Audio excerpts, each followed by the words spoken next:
Lo llamaron demasiado sediento, una máquina condenada a detenerse cada poco tiempo, incapaz de sostener velocidad real en largas distancias. Pero entonces ocurrió algo que nadie esperaba. Ese mismo tren atravesó casi 800 kilómetros sin parar, mientras sus rivales diésel supuestamente modernos y eficientes se quedaban atrás. La historia empieza con una debilidad tan extrema que parecía imposible de corregir. Durante décadas las locomotoras de vapor cargaron con una fama difícil de sacudir. Eran poderosas, sí, capaces de arrastrar trenes enormes, pero su relación con el agua rozaba lo absurdo. Para producir vapor, el corazón de todo el sistema, necesitaban cantidades colosales.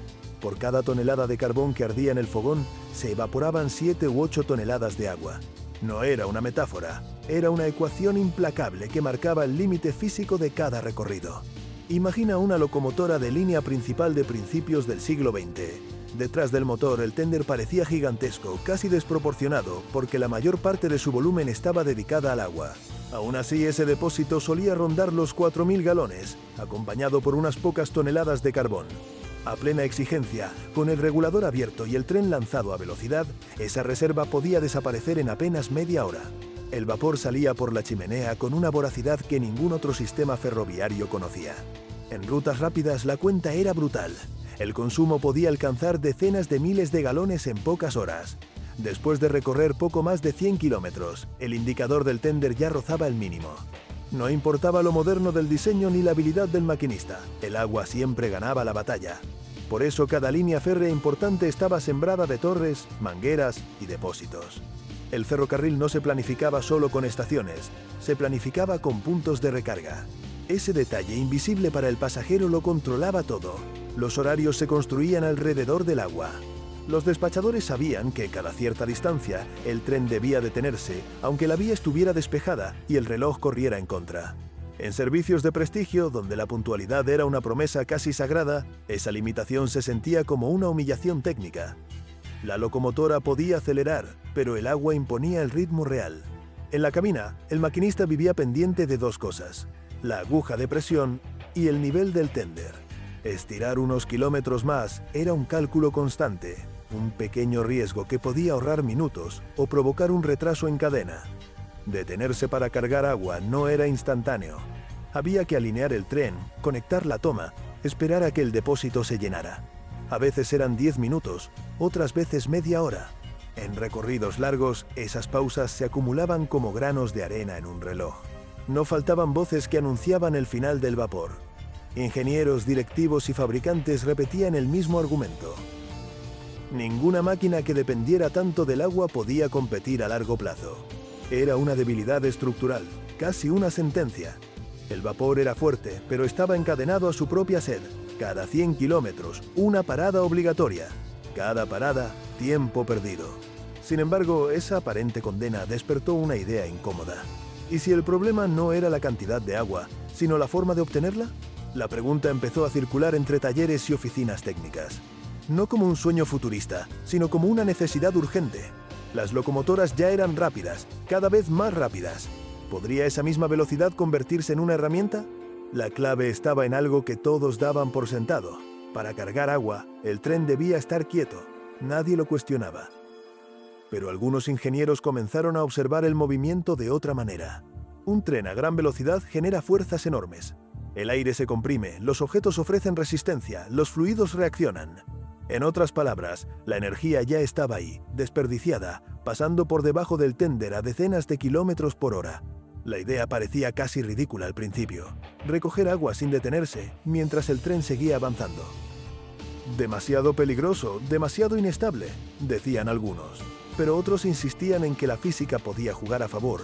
Si se lograba canalizar el agua correctamente, la propia velocidad del tren podría empujarla hacia el depósito, sin bombas, sin paradas, sin perder un solo segundo. Los primeros intentos fueron torpes, más cercanos a la prueba de concepto que a una solución real. A velocidades moderadas, el agua apenas subía. A mayor velocidad, el chorro se volvía caótico, salpicando en todas direcciones. El margen de error era mínimo. Un ángulo incorrecto, una entrada brusca, y el sistema podía dañarse o fallar por completo. Aún así, algo estaba claro. Cuando funcionaba, aunque fuera por unos segundos, el resultado era asombroso. Poco a poco, la debilidad empezó a transformarse en desafío técnico.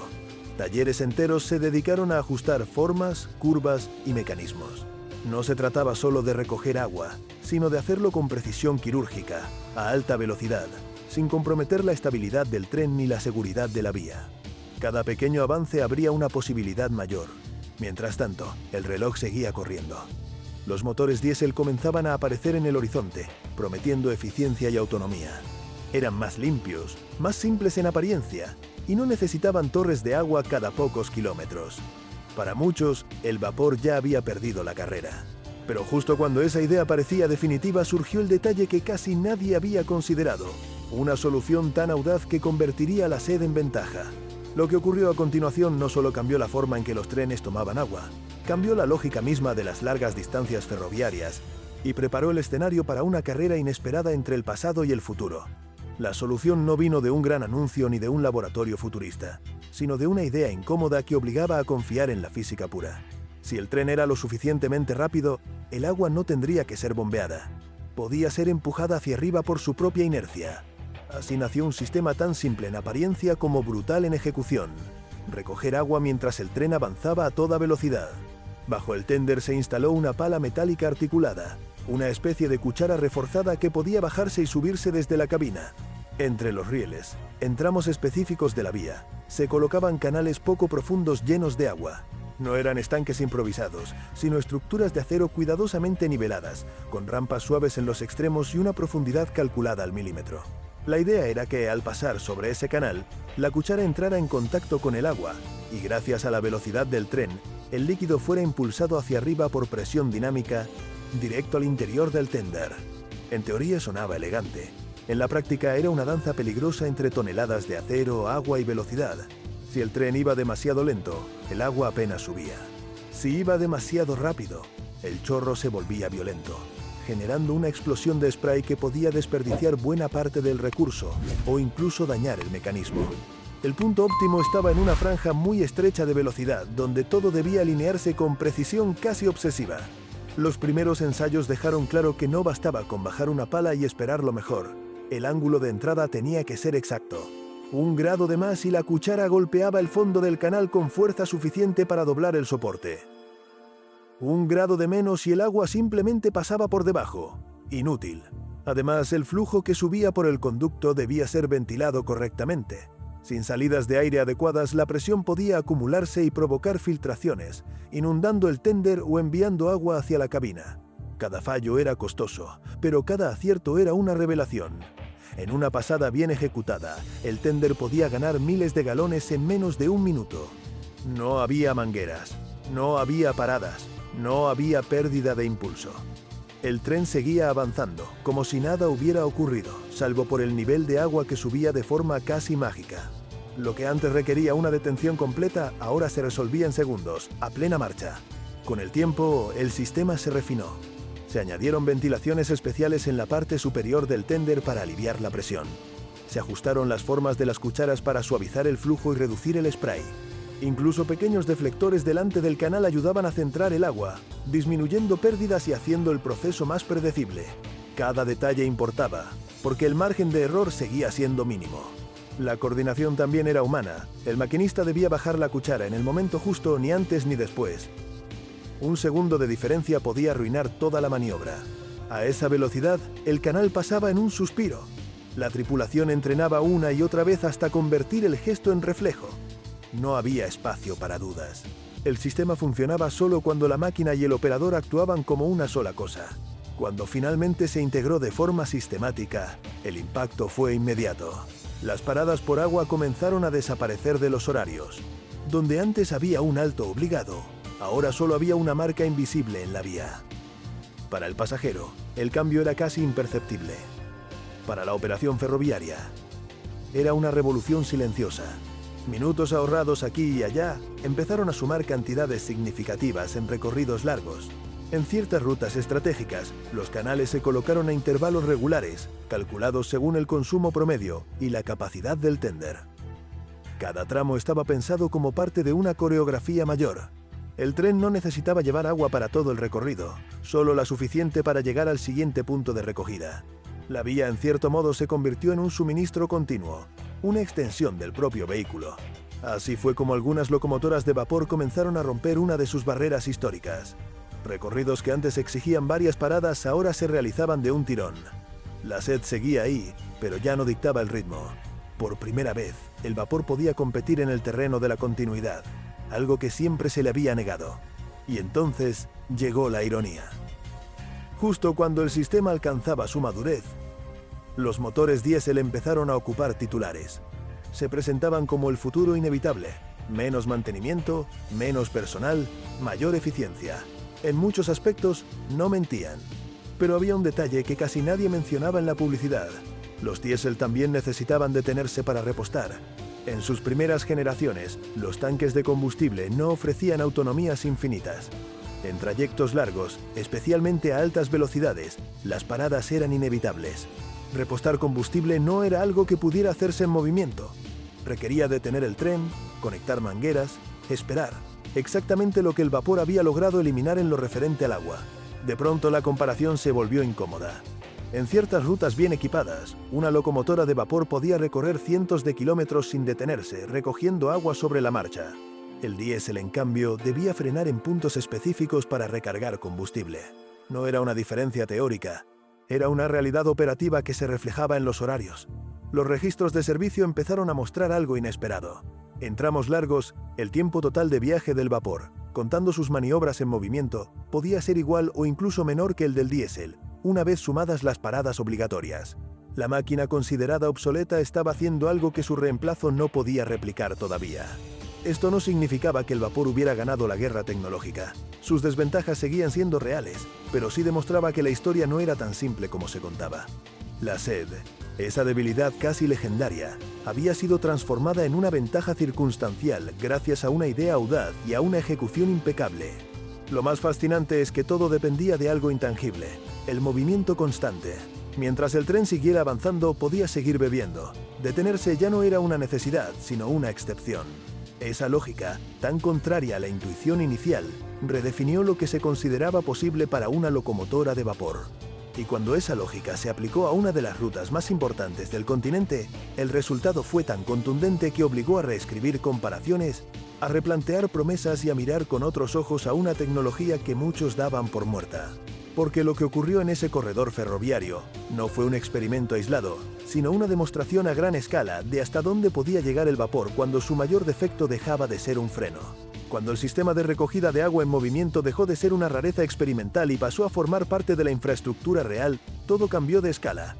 Ya no se trataba de demostrar que funcionaba una vez, sino de integrarlo en una ruta completa, con precisión casi matemática. Y fue ahí donde el vapor dio su golpe más silencioso y más contundente. En uno de los corredores ferroviarios más importantes, el trazado se diseñó como una secuencia perfectamente medida. Cada cierto número de kilómetros, la vía escondía entre los rieles un canal de agua, invisible para el pasajero, pero vital para la locomotora. No estaban colocados al azar, cada punto respondía al consumo promedio, a la pendiente del terreno y a la velocidad prevista. Era un sistema pensado para que el tender nunca llegara al límite, pero tampoco cargara peso innecesario. El resultado fue una continuidad que pocos creían posible. La locomotora avanzaba. Bajaba la cuchara durante segundos precisos. Absorbía miles de galones y seguía su camino sin perder velocidad. Desde fuera, el tren parecía no hacer nada especial. Desde dentro, cada maniobra era una coreografía exacta entre máquina y tripulación. El maquinista debía anticipar el punto exacto, mantener la velocidad adecuada y levantar el mecanismo en el instante justo. No había margen para distracciones. Con Azaret funcionando, el vapor dejó de comportarse como una máquina limitada por estaciones. La ruta completa se convirtió en una especie de depósito alargado, un suministro distribuido a lo largo de cientos de kilómetros. El tren ya no dependía de detenerse para beber, bebía mientras corría. Esa simple inversión de lógica tuvo consecuencias enormes en los tiempos totales de viaje. Los horarios comenzaron a ajustarse. Donde antes se reservaban bloques enteros para paradas técnicas, ahora solo quedaban marcas internas para la tripulación. Cada parada eliminada significaba minutos recuperados, y en recorridos largos esos minutos se acumulaban hasta convertirse en ventajas difíciles de ignorar. La promesa de rapidez ya no era solo una cuestión de potencia, sino de continuidad. En servicios de prestigio, donde cada detalle era observado, esa continuidad marcaba la diferencia. Un tren que no se detenía transmitía una sensación de fluidez casi hipnótica. El traqueteo constante, el paisaje deslizándose sin interrupciones, la idea de que el tiempo se comprimía. Para los operadores, era una victoria técnica. Para los pasajeros, una experiencia superior, aunque muchos no supieran exactamente por qué. Los registros operativos empezaron a contar una historia curiosa. En tramos extensos, algunas locomotoras de vapor lograban recorrer distancias cercanas a los 800 kilómetros sin detenerse por agua. Solo era necesaria una pausa para cargar carbón en el punto final del tramo. Todo lo demás se resolvía en movimiento. La supuesta debilidad se había convertido en una ventaja logística. Mientras tanto, los diésel avanzaban, pero con limitaciones propias. Sus tanques de combustible, especialmente en las primeras generaciones, no estaban pensados para recorridos interminables a máxima potencia. En rutas largas, el repostaje era inevitable, y ese repostaje no podía hacerse en marcha. Había que frenar, asegurar el tren, conectar equipos, esperar. El proceso era eficiente, pero estático. La comparación empezó a incomodar. Sobre el papel, el diésel parecía superior. En la práctica, cuando se sumaban las paradas, la diferencia se estrechaba, o incluso se invertía en ciertos recorridos. El vapor, ese veterano lleno de válvulas y manómetros, estaba cruzando largas distancias sin detenerse. Mientras el símbolo del futuro debía hacer pausas programadas, no era una derrota para el diésel, pero sí un recordatorio incómodo de que la innovación no siempre llega donde se espera. El vapor no había cambiado su naturaleza. Seguía siendo complejo, exigente y voraz. Lo que había cambiado era la forma de alimentar esa voracidad. En lugar de luchar contra ella, el sistema la aceptaba y la integraba en el movimiento. Esa integración exigía disciplina. Los canales de agua debían mantenerse a un nivel exacto. Las bombas que los alimentaban funcionaban día y noche. Equipos de mantenimiento recorrían la vía asegurándose de que nada estuviera fuera de lugar. Un error podía significar una cuchara dañada o una pasada desperdiciada. Todo el sistema dependía de una precisión colectiva, no solo de la locomotora. Pero cuando todo encajaba, el efecto era impresionante. El tren parecía desafiar su propia reputación. Ya no era la máquina que debía detenerse cada poco tiempo. Era una que se negaba a parar, que convertía la velocidad en recurso. La sed seguía ahí, constante, insaciable, pero ahora se saciaba sobre la marcha.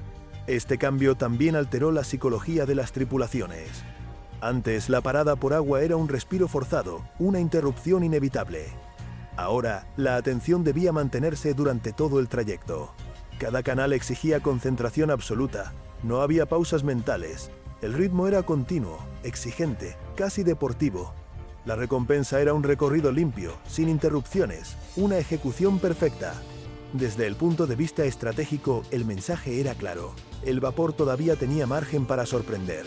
No era simplemente una tecnología antigua esperando ser reemplazada, sino un sistema capaz de reinventarse cuando se lo empujaba al límite. Y esa reinvención no vino de añadir más potencia o más combustible, sino de repensar una debilidad fundamental. Con el tiempo, la balanza terminaría inclinándose hacia el diésel por razones más amplias: costos, mantenimiento, flexibilidad. Pero durante ese periodo de transición, hubo un momento casi poético en el que el vapor hizo algo que nadie le reconocía. Corrió largas distancias sin detenerse, aprovechando su entorno de una forma que parecía imposible años antes. Ese momento no fue un accidente ni una anécdota aislada. Fue el resultado de décadas de ajustes, pruebas fallidas y decisiones técnicas valientes. Un ejemplo de cómo una limitación extrema puede forzar soluciones igual de extremas. Y lo más interesante es que esa solución no eliminó la debilidad, la abrazó y la volvió funcional. Así, en silencio, sin grandes campañas publicitarias, el vapor se permitió una última hazaña. No para negar el futuro, sino para demostrar que incluso al borde de la obsolescencia, todavía podía redefinir las reglas del juego. Y justo cuando esa demostración alcanzó su punto más alto, la historia entró en su tramo final, uno donde la comparación ya no se hacía solo en kilómetros o minutos, sino en lecciones que iban mucho más allá de los rieles. Ese tramo final de la historia no trata solo de trenes, sino de cómo se mide el progreso. Durante un breve periodo, la máquina considerada anticuada logró algo que su reemplazo aún no podía igualar: continuidad absoluta. No era una victoria definitiva, pero sí una paradoja difícil de ignorar. El vapor, señalado durante años como demasiado sediento, estaba cruzando largas distancias sin detenerse, mientras el diésel debía frenar para repostar. Los registros de servicio lo dejaron claro. En rutas bien equipadas, algunos trenes de vapor cubrían recorridos cercanos a los 800 kilómetros sin una sola parada por agua. El único alto real se producía al final del tramo, para cargar carbón y preparar el siguiente servicio. Durante todo el recorrido, el agua se recogía en movimiento, aprovechando la propia velocidad como fuerza de bombeo. El tiempo que antes se perdía en estaciones, ahora se transformaba en kilómetros ganados. Para el pasajero, la experiencia era casi hipnótica. El tren no se detenía. El paisaje fluía sin cortes. La sensación de avance constante reforzaba la idea de rapidez, incluso cuando la velocidad máxima no era superior a la de otros servicios. La continuidad se convertía en una forma de lujo invisible. Muchos no sabían que bajo sus pies, una cuchara metálica bajaba y subía en fracciones de segundo, llenando el tender sin que nadie lo notara. En comparación, el diésel ofrecía otra clase de promesa. Menos humo, menos personal, menos rituales mecánicos. A largo plazo, esas ventajas pesaron más. El mantenimiento del vapor seguía siendo caro y complejo. Las infraestructuras para los canales de agua requerían inversión constante. El sistema era brillante, pero exigente. Cuando los diésel evolucionaron, con tanques más grandes y mejores autonomías, la balanza terminó por inclinarse. Aún así, durante ese cruce de caminos, la narrativa simple se rompió. El futuro no avanzaba en línea recta. La tecnología nueva no era automáticamente superior en todos los aspectos. Hubo un momento en el que la solución más elegante no fue eliminar la debilidad, sino integrarla de forma inteligente. El vapor no dejó de ser sediento, simplemente aprendió a beber mientras corría. Ese detalle encierra una lección más amplia. Muchas innovaciones nacen cuando alguien se niega a aceptar un límite como definitivo. En lugar de reducir el consumo de agua, se decidió cambiar la lógica del suministro. En vez de parar para cargar, se cargó sin parar. La pregunta correcta no fue cómo hacer la máquina menos sedienta, sino cómo alimentar esa sed sin frenar el movimiento. Con el tiempo, los canales fueron retirados, las cucharas quedaron como curiosidades técnicas y el vapor pasó a los museos y a las excursiones históricas. Pero la idea sigue viva. Convertir una desventaja extrema en una ventaja circunstancial es una forma de pensamiento que trasciende los ferrocarriles. Es la misma lógica que impulsa avances en campos donde las restricciones parecen inamovibles. Hoy, cuando se habla de récords, eficiencia y velocidad, pocos recuerdan que hubo una época en la que una locomotora de vapor desafió su propia reputación, que una máquina acusada de no poder recorrer largas distancias lo hizo sin detenerse, apoyándose en una solución tan simple y tan arriesgada como usar la velocidad para recoger agua del suelo. No fue magia ni casualidad, fue ingeniería paciente, prueba tras prueba, error tras error, hasta que la coreografía entre acero, agua y movimiento se volvió perfecta. Fue la demostración de que incluso una tecnología al borde de su reemplazo puede ofrecer su versión más refinada justo antes de desaparecer. Así, la historia del tren demasiado sediento termina con una ironía poderosa. Aquello que se consideraba su mayor defecto no lo detuvo, lo empujó a correr más lejos. Y durante un instante, ese instante breve pero real, los diésel no pudieron seguirle el ritmo.